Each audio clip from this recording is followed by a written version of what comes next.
बिस्मिल्लाहिर्रहमानिर्रहीम। आज का जो हमारा टॉपिक है दैट इज़ ट्रांसलेशन.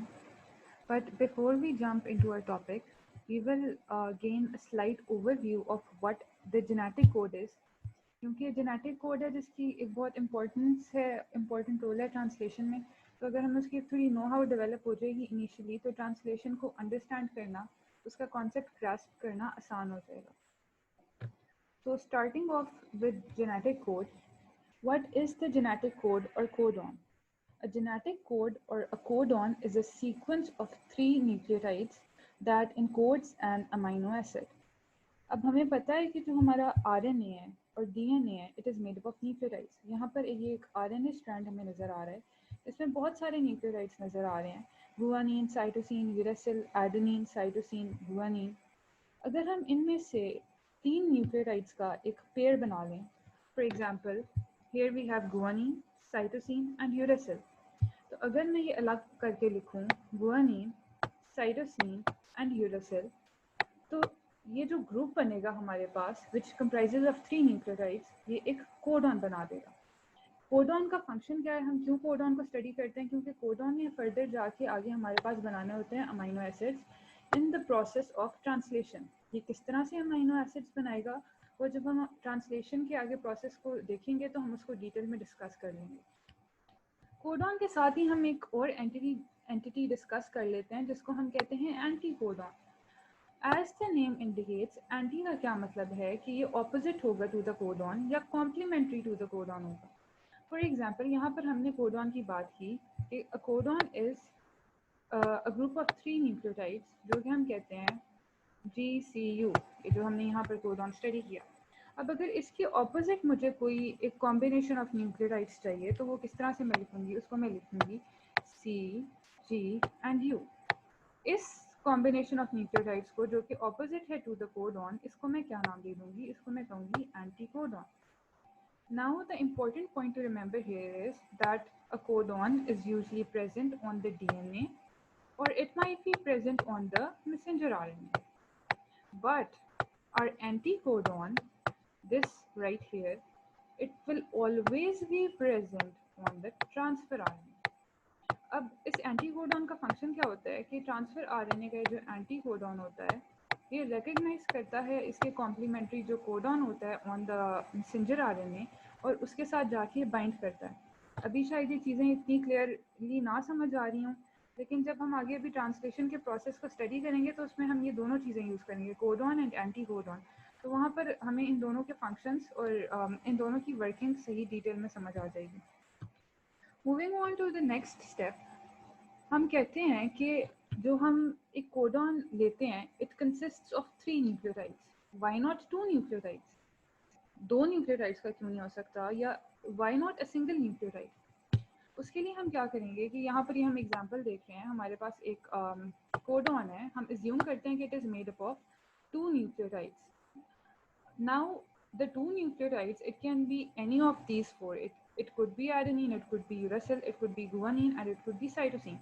तो दो अगर न्यूक्लियोटाइड्स का एक कोडॉन है तो हमारे पास कितने डिफरेंट कॉम्बिनेशन ऑफ कोडॉन्स आ जाएंगे, उसको कैलकुलेट करने के लिए हम क्या करेंगे कि हमारे पास we have four possible nucleotides to choose from और हमारा जो कोडॉन है it consists of two nucleotides.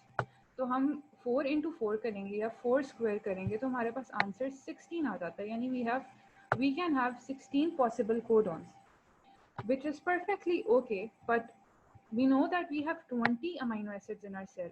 और अगर हर कोडॉन एक सिंगल अमीनो एसिड को इनकोड करेगा तो इसका मतलब है कि we will have 16 amino acids, which is not correct because we need to have 20 amino acids in our cell. So we cannot have this combination of two nucleotides in a codon.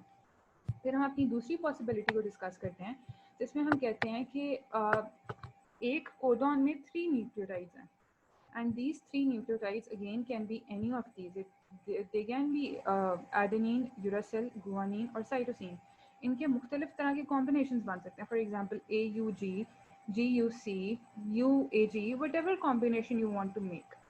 तो हमारे पास again we have 4 nucleotides to choose from and our codon consists of 3 nucleotides.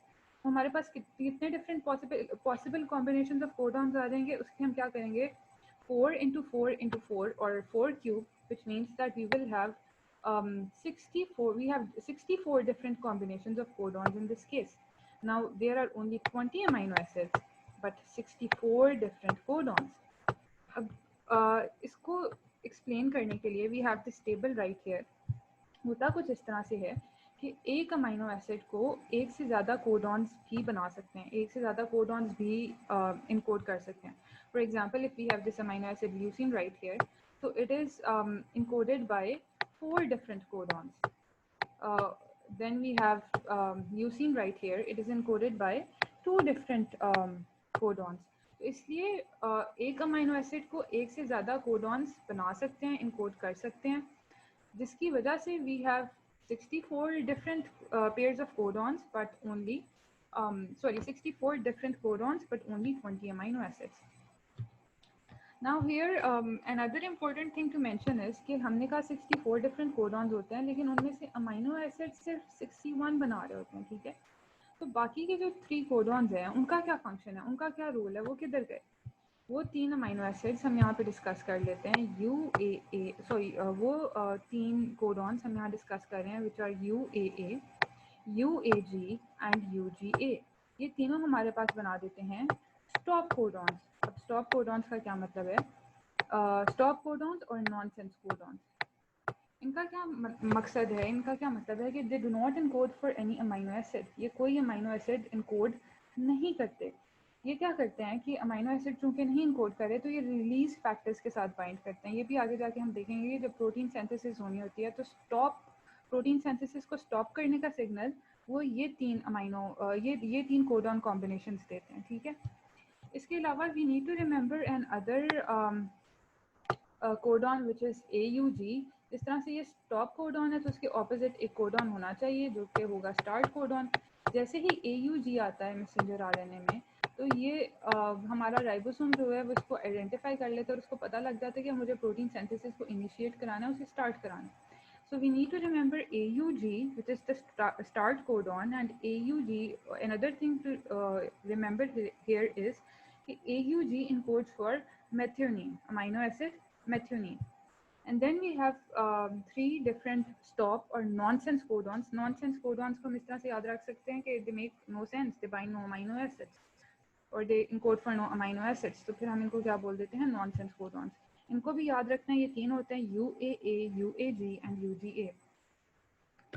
Moving on, genetic code के बारे में 2 बातें हैं जो याद रखनी है. एक ये कि genetic code is always continuous. Genetic code जब हम लिखते हैं, हमने कहा ना कि एक कोडॉन में 3 न्यूक्लियोटाइड्स होते हैं, A, U and G. For example अगर हम लिखते हैं तो इसके दरमियान में हमने इस तरह से कोमास नहीं डालने होते, स्पेस भी नहीं देनी होती, फुल स्टॉप भी नहीं लगाना होता. This is wrong. इसको इकट्ठे लिखना है, AUG को without any space, any full stop, any comma. So that is the genetic code is continuous. Secondly, the genetic code is universal. Now what does it mean? इसका मतलब है कि जो genetic code है, for example अगर in a human अगर एक हमारे पास कोडॉन है AGA जो कि arginine encode कर रहा है, तो वो जो कोडॉन है वो बैक्टीरिया में भी या बाकी के प्रोकैरियोटिक सेल्स में भी वो arginine ही इनकोड करेगा.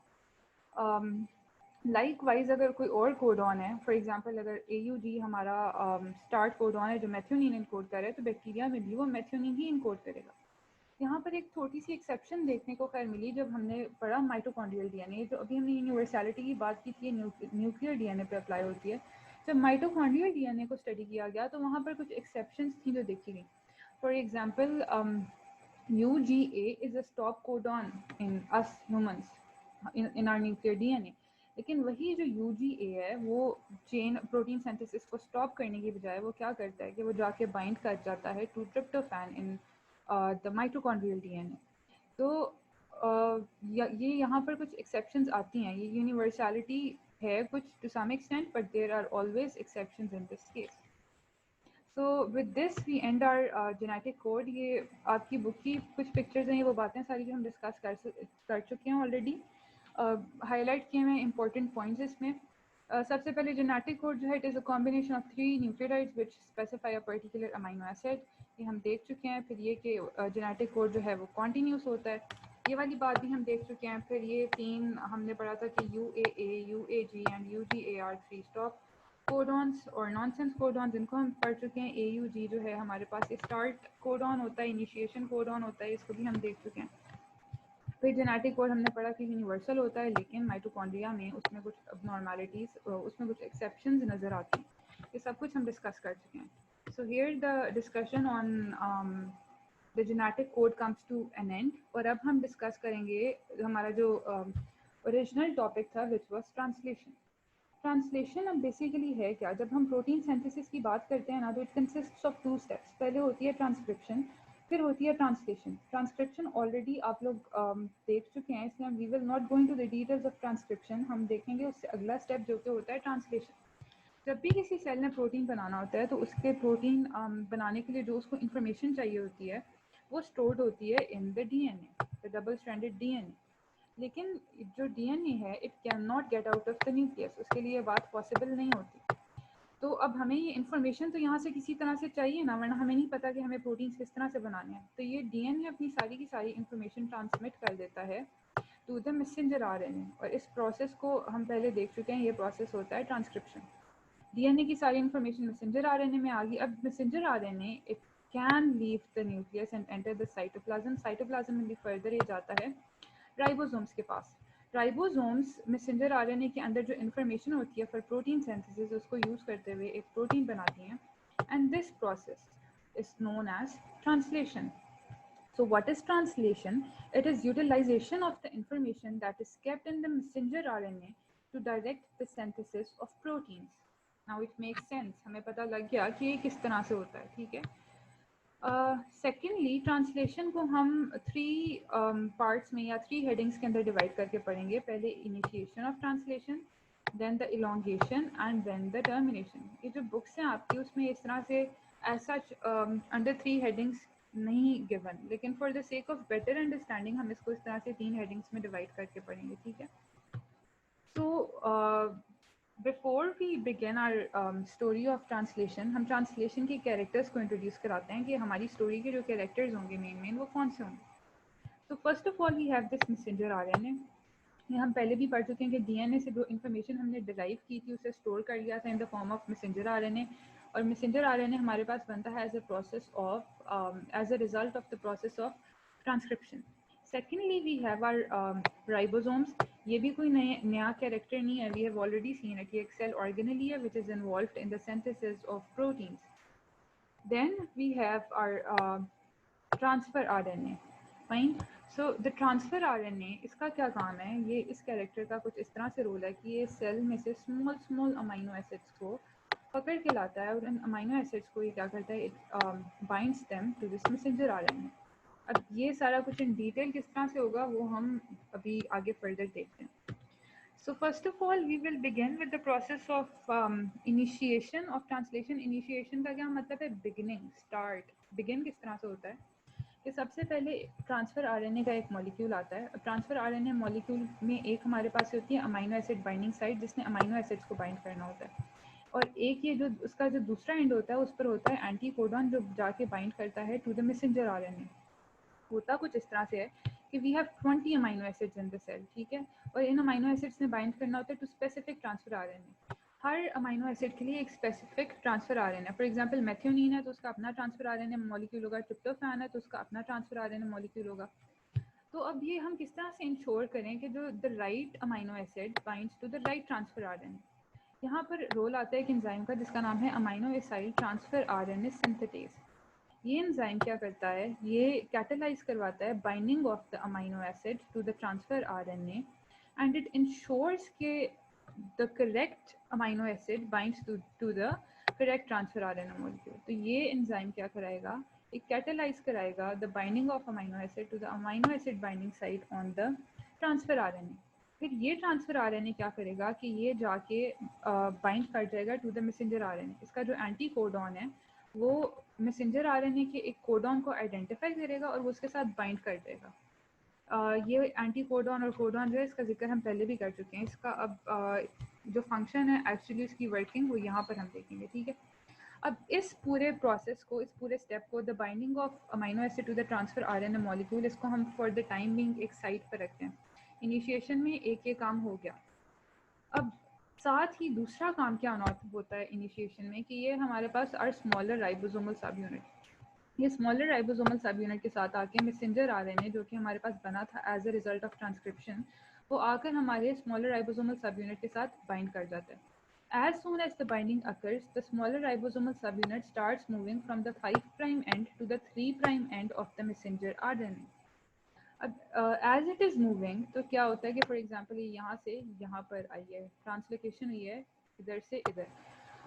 अब क्या है कि यहाँ पर एक सीक्वेंस आया और ये सीक्वेंस हमें फेमिलियर लग रहा है, हमने पहले भी देखा हुआ है. कहाँ देखा है? ये हमने पढ़ा था कि ये होता है स्टार्ट कोडॉन होता है. AUG is the start codon.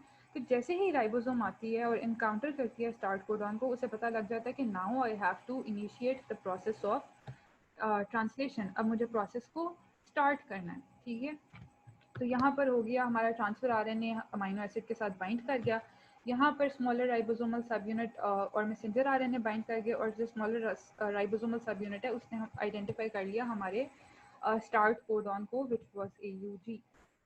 फिर क्या होता है कि हमारा ये स्टार्ट कोडॉन के अगेंस्ट जिस भी ट्रांसफर आरएनए के पास एंटी कोडॉन होगा which is complementary to this codon, वो साइटोप्लाज्म में जहाँ कहीं भी होगा, transfer RNA is present in the cytoplasm ना, तो वो साइटोप्लाज्म में जहाँ भी होगा वो अपने अमीनो एसिड को, हमने पढ़ा था कि ट्रांसफर आरएनए, अभी हमने बिल्कुल अभी थोड़ी देर पहले देखा कि ट्रांसफर आरएनए अमीनो एसिड के साथ बाइंड हुआ होता है, एक्टिवेट हुआ होता है. तो वो activated amino acid bearing transfer RNA जिसके पास इस AUG कोडॉन के अगेंस्ट एंटी कोडॉन होगा, वो आके मैसेंजर आरएनए के साथ बाइंड कर देगा. As a result of this, we get the initiation complex. अब full fledged जो है मशीनरी तैयार हो चुकी है ट्रांसलेशन को स्टार्ट कराने के लिए. Initiation complex is made up of 3 structures: the transfer RNA bearing the amino acid, the messenger RNA and the smaller ribosomal subunit. तो अगर कोई आपसे पूछे कि initiation complex क्या है, तो उसमें ये 3 structures हैं जो लाजमी होते हैं. एक और बात जो जहन में रखनी है which you have to note in this scenario in this picture is that there is no larger ribosomal subunit. वो कहाँ गई? वो आ गई यहाँ पर. अब होता कुछ इस तरह से है कि once the initiation complex is formed, तो यहाँ पर आके बाइंड कर जाती है ये the larger ribosomal subunit. As soon as the larger ribosomal subunit binds to this initiation complex, तो larger ribosomal subunit पे 3 sites emerge करती हैं: the P site, the A site and the E site. The A stands for amino acid, the P stands for peptide and E stands for the exit site. अब इनको explain हम अभी आगे जाके करेंगे कि हम इनको ये नाम क्यों दे रहे हैं. जैसे जैसे हम प्रोसेस आगे पढ़ेंगे ना तो ये चीज़ें क्लियर होती जाएंगी. अब जो इनिशिएशन है ना वो यहाँ पर ख़त्म हो चुकी है. ठीक है, अब यहाँ पर जो आगे से फर्दर हम डिस्कस करने लगे हैं वो है द प्रोसेस ऑफ इलोंगेशन. कि इलोंगेशन आगे से किस तरह से हो. एक बात नोटवर्दी है, जो बात याद रखने वाली है कि जो पहला transfer RNA bearing the amino acid है वो हमेशा आके अटैच होगा एट द पी साइट. ठीक है, ये इस तरह आके पी साइट पर अटैच होगा.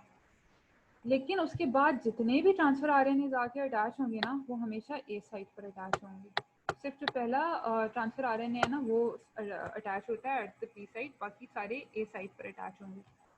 अब होता कुछ इस तरह से इलोंगेशन में क्या होता है कि जो हमारे पास स्मॉलर राइबोसोमल सब यूनिट होती है, it translocates from the 5' to the 3' direction.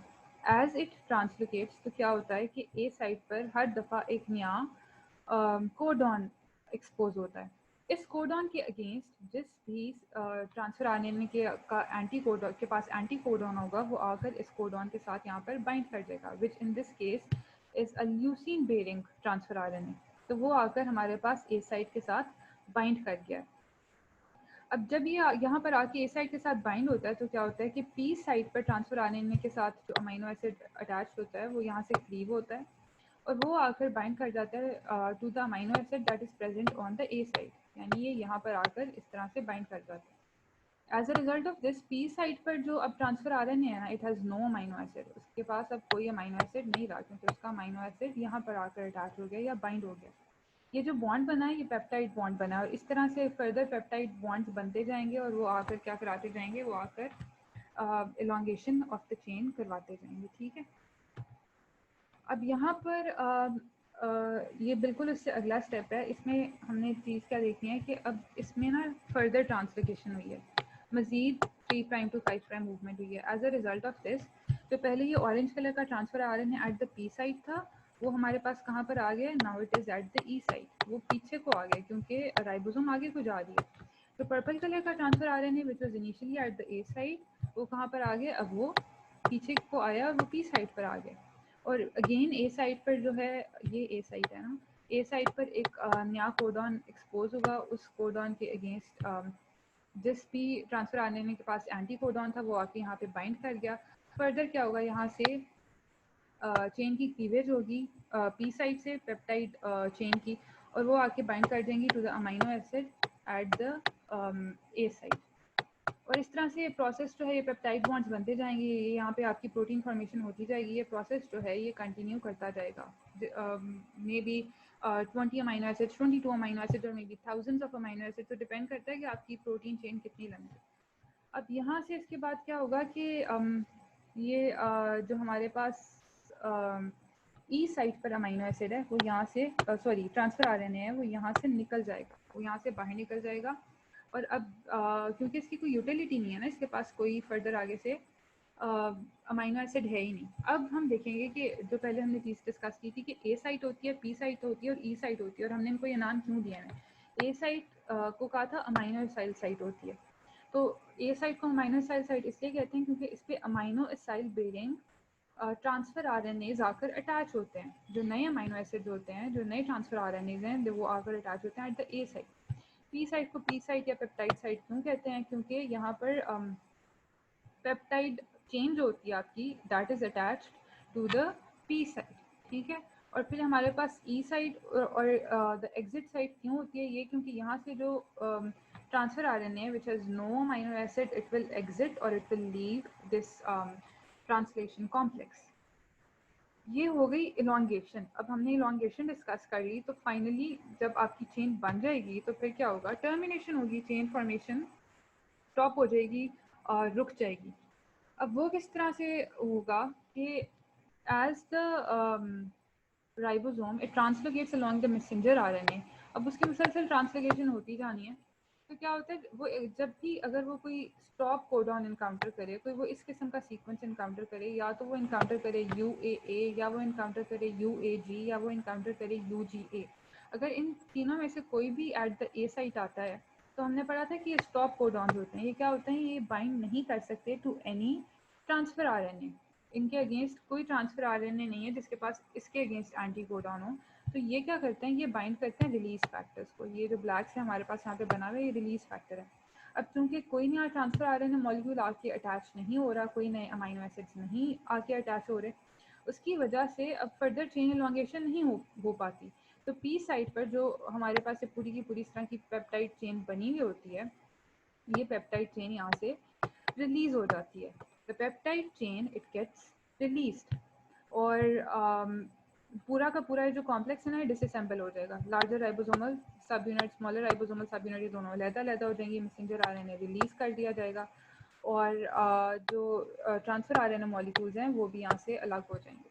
But in the end you get your peptide chain, you get your protein chain, you have your protein by the end of this process। तो वो पूरा process जो transcription से start हुआ था, पहले आपने DNA से इंफॉर्मेशन ली, मैसेंजर RNA में मैसेंजर RNA फिर बाहर निकल कर न्यूक्लियस से साइटोप्लाज्म में आया, साइटोप्लाज्म से राइबोसोम के पास गया, और फिर थ्रू द इंटायर प्रोसेस आपके पास एक फाइनली एक प्रोटीन बन जाती है। Now we are done with the process of translation.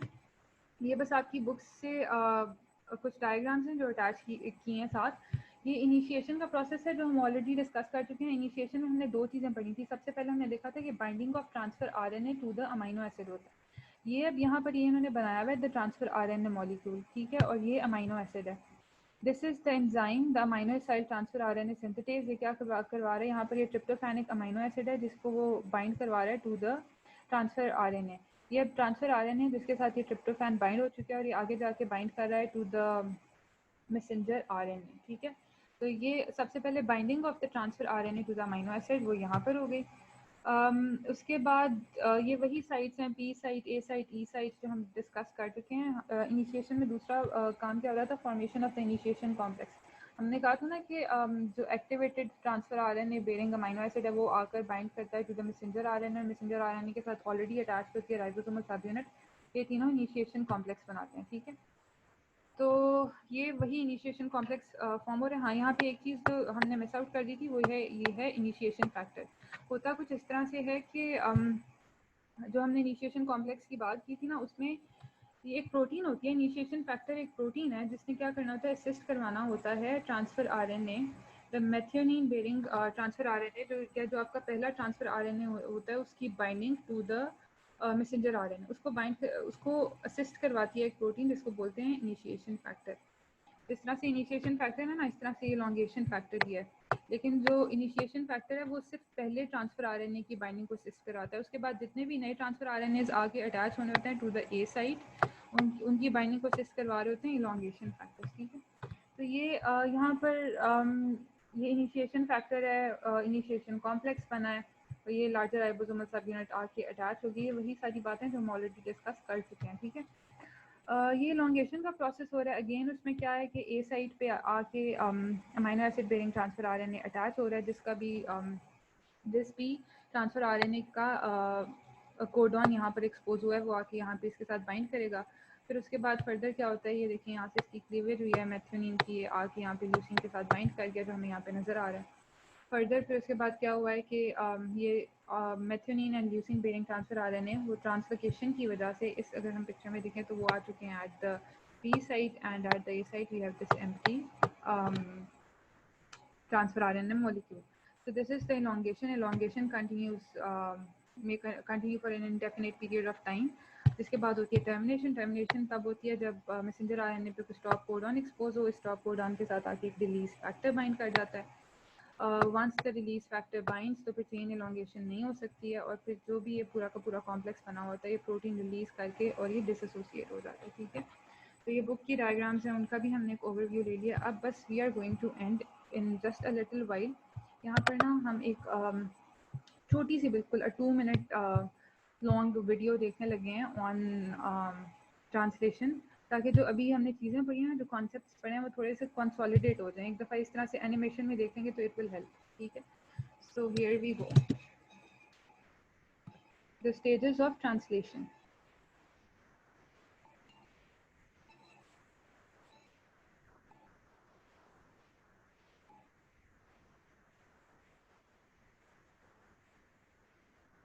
This is the messenger RNA with the poly A tail and with the cap.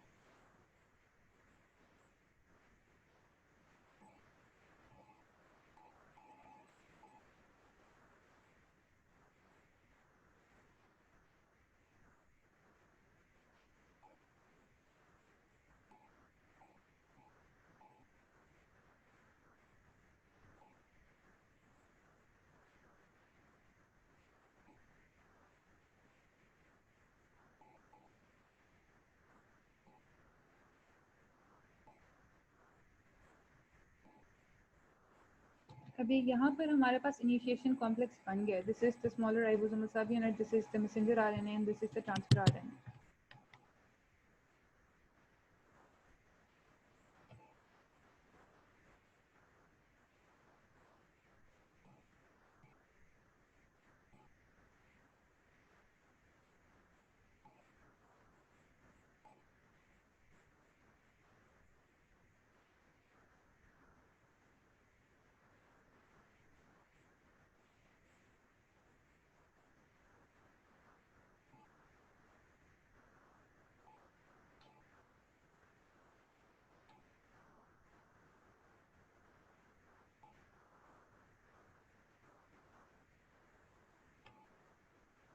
ये अब सारा प्रोसेस ऑफ एलोंगेशन हम देख रहे हैं।